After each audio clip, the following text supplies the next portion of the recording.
صلی اللہ علیہ وآلہ وسلم کے حسن کو صحابہ بیان کرتے ہیں، وہ کہتے ہیں کہ حضور علیہ السلام کا چہرہ مبارک کیسا تھا۔ حضرت عبیدہ وہ حضور کے ایک صحابی ہیں، وہ کہتے ہیں کہ میں نے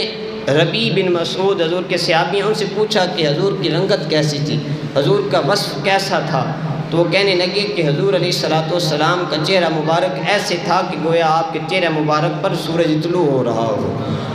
سورج سے زیادہ حسین میرے آقا کا چہرہ تھا، ججتا نہیں کوئی بھی حسین میری نظر میں، ججتا نہیں کوئی بھی حسین میری نظر میں، ہے گنبد خضرا کا مکین میری نظر میں، سرکار کے قدموں سے دور کرے جو ناصر، دراصل وہ مذہب ہے نہ دین میری نظر میں۔ وہ نہ مذہب ہے نہ کوئی دین ہے جو سرکار کے قدموں سے دور کرے، کیونکہ میرے آقا پیارے ہی اتنے ہیں، میرے آقا سونے ہی اتنے ہیں کہ میرے آقا کو جو دیکھ لیتا وہ کلمہ پڑھ کر مسلمان ہو جاتا۔